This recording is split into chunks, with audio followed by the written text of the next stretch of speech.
Munkhani pano pa Zodiac ndipo muli ndine Sam Kabambe. Tikupatsireni mitu ya nkhani zathu tisanapitirire.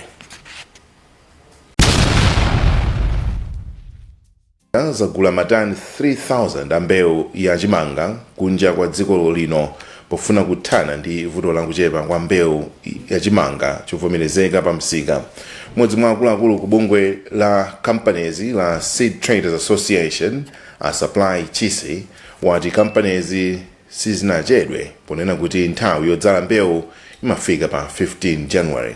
Koma mkulu wa bungwe la alimi la Farmers Union of Malawi a Jacob Nyirongo wati companies zimayenera kuchita izi nthawi yodzala isanafike kuti alimi adzale nthawi yabwino. Tili ndi report la Kenford Ndima.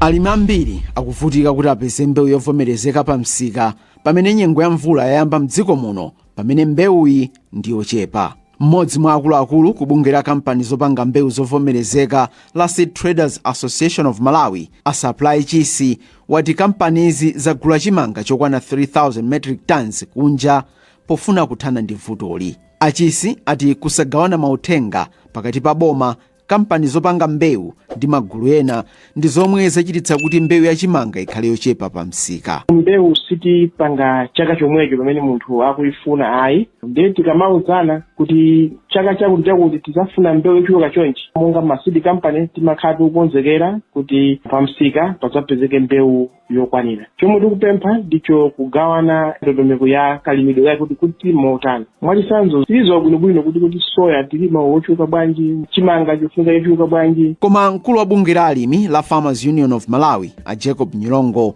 wati kusowa kwa mbewu ya chimanga yovomerezeka kwachititsa kuti alimi ena adzale mbewu zakale. Khani yonena kunena kuti ku Malawi kuno mbewu ndiyochepa inadziwika pakanthawi chete. Ndeti kadakonda makampani amene amatikumisa mbewu akadachita zimene zikoyambirira. Monga mukudziwa pano alimi ena adzakale ndipo nkuzotseka ndithu kuti ena linangodzala mbewu zosadziwika bwino. Malingana ndi bungwe la kampani zopanga mbewu, dziko lino limafunikira chimanga chovomerezeka chapakati pa 12,000 ndi 14,000 metric tons mu nyengo ya mvula. Malo ma Zodiac ndine Kenford Ndima. Kafukufuku wa bungwe la Agriculture Commodity Exchange ACE waonetsa kuti alimi ang'onoang'ono ambiri sagulitsa mbewu ndi zokolola zawo ku misika yokhazikika chifukwa amafuna ndalama zawo nthawi yomweyo akagulitsa katundu wawo. Mmodzi mwa akuluakulu ku bungwe la Esther Kawale wati anachita kafukufuku pofuna kupeza njira zolimbikitsira alimi kumagulitsa zokolola zawo ku misika yokhazikika komwe kumakhala malo abwino osungira ndi kusamalira zokolola zawo komanso kuwapezera misika ikuluikulu mu nyengo iliyonse ya pachaka. Bungwe la ACE latulutsa zotsatira za kafukufukuyu mu mzinda wa Lilongwe komwe magulu onse okhudzidwa kuphatikizapo alimi ndi adindo anali nawo. So choyamba chimene tinaona ACE inakhazikitsidwa kuno ku Malawi 2004. Tukamba kuti that's 25 years ago. And chikhazikitsira ndikuona kuti ndi za structured markets zikuyenda kwambiri zikukwera koma kwambiri ndiye kuti ndi ma big traders ndi ma processors kuti ndi amene akupanga implement kwambiri structured market. Komano ndikumaona kuti koma alimieni ma smallholder farmers ndi amene sakugwiritsa ntchito kwambiri ma structured market. Ndeno kafukufuku amene tithandize tinali ngati project imene atithandiza kuchokera ku Agra. Peze kuti how can we crack this nut? Timati chani kuti tingaboleze bwanji kuti nawo ma smallholder farmers azigwiritsa ntchito ma structured markets amenewa. Bungwe la ACE linagwirizana ndi bungwe la Alliance for Green Revolution in Africa Agra Malawi lomwenso linali ndi chidwi chodziwitsa alimi kufunika kusintha njira zogulitsa mbewu zawo kuti azipeza phindu looneka. Ndipo bungwe la Plan Malawi lati ndilodzipereka pofuna kuchepetsa mavuto a njala komanso ziphinjo zomwe anthu akukumana nazo mboma la Mulanje.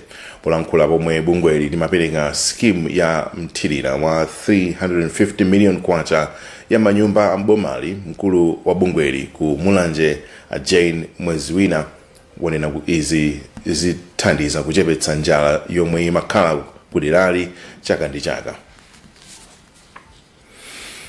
Ndipo utumiki wa achinyamata mu mpingo wa CCP wa Youth Urban Ministry wati uli ndi chidwi chothandiza achinyamata pa moyo wawo wauzimu komanso kuthupi, chifukwa magulu ambiri sakuyika chidwi chokwanira pa achinyamata pomwe dziko lino likudutsa m'mavuto. Mkuloona za achinyamata komanso ana mu sinodi ya Nkoma m'busa Noel Kambiri wanena izi pa msonkhano wapachaka wa achinyamata amu mpingo wa CCP mzinda wa Lilongwe. Akambiri ati kudzera mu utumikiwu mpingo wa CCP wakhazikitsa njira zothandiza achinyamata kusula luso lawo kuti akhale odalirika ku mpingo komanso mdziko. Kenford Ndima akutiuza zambiri. Mkuloona za achinyamata komanso ana mu utumiki wa achinyamata wa Kapyumu mu sinodi ya Nkoma, mbusa Noel Kambiri wati utumikiwu wakhazikitsa ndondomeko yosula maluso a achinyamata pozindikira kuti magulu ena alibe chidwi ndi nkhani za achinyamata. Iwo ati chidwi cha mpingowu ndi kuti achinyamata akhale odalirika mu mpingowu komanso ku dziko lino kuchokera pa maluso awo. Mpingo tenga chidwi kutenga achinyamata chifukwa choyamba tapeza kunena kuti ndiwo mtundu umene ukhoza kubweretsa kuthekera mosavuta ku dziko angakhalenso ku mpingo.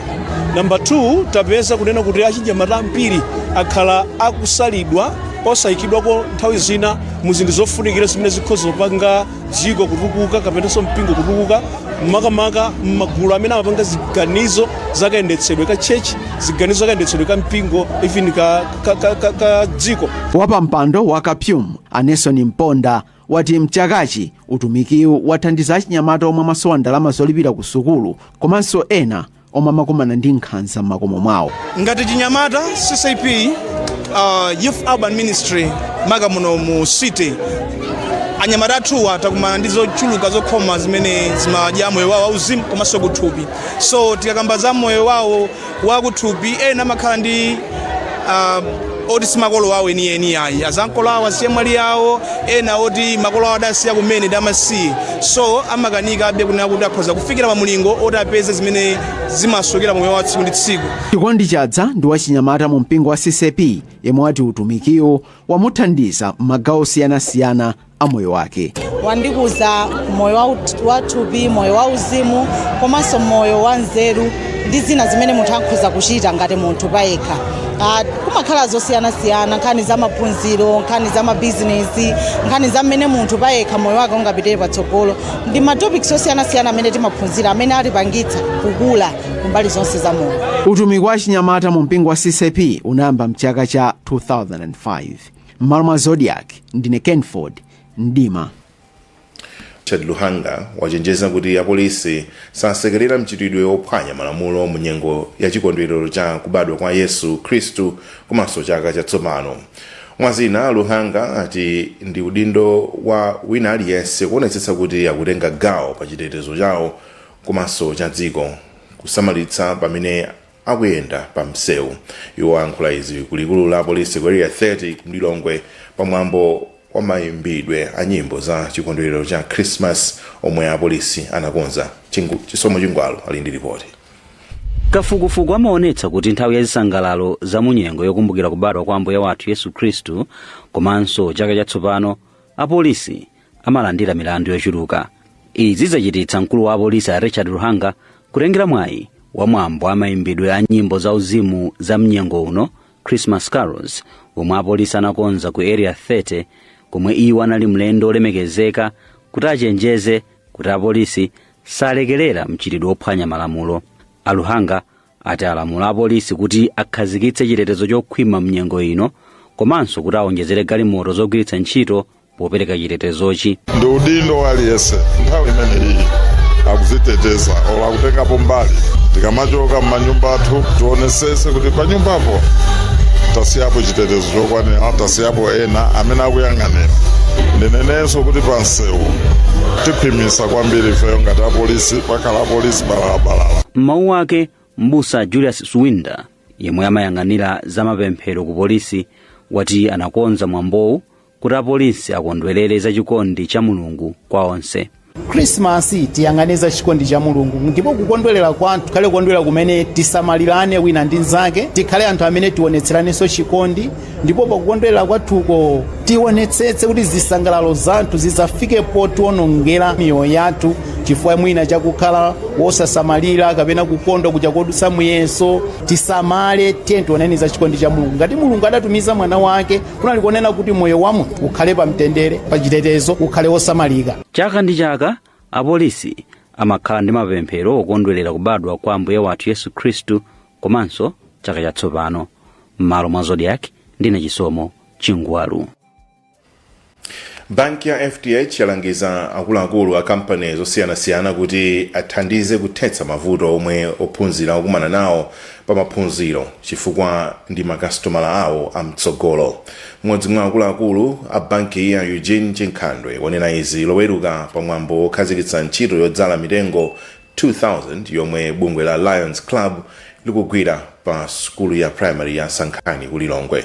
Chinkhandwe ati ndizomvetsa chisoni kuti ana oposa 300 akuphunzira mklasi imodzi pa skuluyi kamba kakuchepa kwa zipinda zophunzirira, vuto lomwe akuti lingathe kampani mdziko lino zitagwirana manja pobwezeretsa phindu lomwe zimapeza kwa anthu.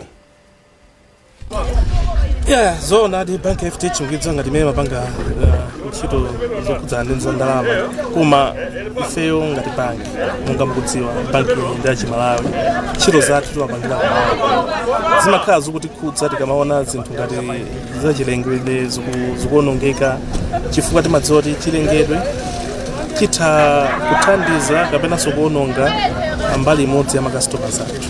Makasitomala athu aja kuti akhale pamenepo amafunika akhale ndi dziko lokuti chilengedwe ndi chabwino. Mwachitsanzo COVID itabwera ku Malawi kuno ntchito zambiri zinaonongeka including za mabanki. Chimodzimodzi cyclone itabwera ku Malawi kuno ntchito zingapo zinaonongeka komanso ngati mabanki tinakangalika kupereka ndalama kuti at least chilengedwe chibwezeretsedwe. So mwanjira imodzi yopanga avoid zinthu ngati zimenezo timaganiza kuti tiyambiretu panopa kudzala mitengo kuti tisadzakhalenso ndi situation ina yokuti kuli macyclone chilengedwe chikuonongeka. Komanso kutsendera ife ntchito zathu timagwira ku Malawi, makasitomala athu onse ndaku Malawi, so timafunanso mwanjira ina kuti tipange nawo interact makasitomala athu mwanjira yosiyana andi ndi njira imodzi yobwezeretsa ndalama zomwe timapeza kwa Amalawi ndikuona timakhala tikukangalika kudzagwira ntchito ngatizi. Ningokuwuzaninso kuti akasikoyamba ngati FTH kugwira ntchito ngatizi zaka zingapo mbuyomu kudzera mwa parent company yathu FTH Holdings tinanena kuti kudzala mitengo 1 million ndipo by chaka cha 2024 pamene tinamaliza kudzala mitengo 1 million imeneyo. So ifeyo chilengedwe kwambiri chimati chili pa mtima pathu. Potsenderapo ku FTH tikupanganso introduce what we'll be calling green financing. Mphunzitsi wamkulu pa skulu iyi Moffat Chingoma wati ali ndi ophunzira oposa 2000 ndipo akuyembekezera kuti chiwerengerochi chikwera chifukwa cha ana ochuluka, chifukwa choti ana ochuluka akubwera kudzasaka malo pa skulupa. Mmodzi mwa akuluakulu ku bungwe la Lions Club oyimira zigawo za Malawi ndi Mozambique Gladson Kuyeri wati ndi thandizo la 12 million kwacha kuchokera ku FTH Bank akufuna adzale mitengo m'madera osiyanasiyana a dziko lino. Ifeyo Lions Club sikuti tangobwera kudzala mitengo okha koma cholinga chathu ndikuona kuti mitengo imene ikule ndi kusamaliridwa ndi pamodzi ndi school committee headmaster ndi ana school amene adzakhala pano nthawi ndi nthawi tawapempha kuti apitirize aziyang'anira mitengoyi kuti isadyedwe ndi ng'ombe, isadyedwe ndi mbuzi ndiponso ine yake asayithyole. Kukakhala kuti mvula yacheperako aziyithira madzi koma pakapita nthawi nyengo ya 3 months ifeyo tibweranso tidzayang'ana kuti kodi mitengo imeneyi ikukhala bwanji ndipo kubwera kumeneko kudzakhala kupanga kuchotsa zomeramera mbali mwa mitengo kusesamo. Muzamsangulutso ochita zisudzo pakanema wa dziko la South Africa Zolisa Zaluva walangiza dindo mdziko lino kuti adziyika ndalama zochuluka ku masewero pakanema ngati akufuna kuti ntchito yopanga mafilimu mdziko lino itukuke. Zaluva yankhula izi pa mwambo wopereka mphoto kwa ochita zisudzo pakanema komanso aluso osiyanasiyana omwe anakonza Film Association of Malawi FAMA. Iwo anati dziko la South Africa lili patali pa nkhani ya makanema kamba ndalama zomwe boma komanso anthu ena anayikapo kuti atukuke. Innocent. Unali usiku wapamwamba kwambiri omwe a Film Association of Malawi anachititsa mwambo wopereka mphoto kwa ochita mafilimu amene achita bwino kwambiri mchakachi. Anthu anafika mwaunyinji kuti atenge nawo gawo pa mwambowu, koma ambiri mwa iwo amafuna kudzaona mlendo wapadera pa mwambowu, Zolisa Mng'aluwa, yemwe ndi katswiri pa nkhani yochita mafilimu m'dziko la South Africa. Poyankhula pa mwambowu, Mng'aluwa wati dziko la Malawi liyike ndalama zochuluka ku ntchito za mafilimu kuti zidzafike pomwe maiko amene akuchita bwino monga South Africa, Zambia komanso ena adafika. Mlendo olemekezeka pa mwambowu Prophetess Mary Bushili anati akukhulupirira kuti mafilimu ali ndi kuthekera kokwaniritsa zazikulu. Tikakamba za chitukuko sitingakambe zimenezo kupanga ignore film ndimene matha kutiuza nkhani ya dziko limenelo, ndiye kuti anthu adziwe Malawi. Chinthu chimodzi chimene chingatithandize ndi kuyipereka no Malawi iyo mafilimumo kuti anthu adzitha kumvetsetsa kuti kodi ku Malawi kuli chani. President wa Film Association of Malawi, Dorothy Kingston, wati ndiokhutira ndi momwe mwambowu wayendera. Ine ndinaitenga ingati learning camp kuti pophunzirirapo kuti kodi anthu achilandira bwanji, kuti response imene tapeza pano pa tidzayuza imene next year kupanga event yaipo. Next year anthu ayembekezere event chachikulu kwambiri ndipo ayembekezere kuona African film industry kubwera ku Malawi, not only Africa monga katidalisa even Hollywood kufuna idzakhaye kuti idzabwere ku Malawi. Kukambapo za mphoto, aja omwe adachita filimu ya Welcome to Maula Prison ndi omwe anachita bwino kwambiri pa mwambowu, kamba kuti mamembala ake ambiri alandira ulemu. A Amos Sekandiana ndiwo awasankha kukhala ochita filimu wa amuna, pomwe mphoto ngati yomweyi kwa mzimayi yapita kwa Michelle Chira. Mamembala enanso a Welcome to Maula Prison amene achita bwino kwambiri ndi monga Blessings Mwambo komanso Mzati Muheziwa. Munkhani zina polisi mdziko la South Africa akusaka anthu achifwamba omwe aombera ndi kupha anthu asanu ndi anayi pamalo ena omwe lamowa. Achiwembuwa avulazanso anthu ena 10. Izi zachitika mbandakucha dzulo mzinda wa Johannesburg. Malinga ndi apolisi, zigawengazi zomwe zinalipo 12 zinafika pa galimoto ziwiri mdera la Berkestol ndikuyamba kuombera mosasankha. Dziko la South Africa ndi limodzi mwa maiko omwe anthu amaphedwa kwambiri pa dziko lonse.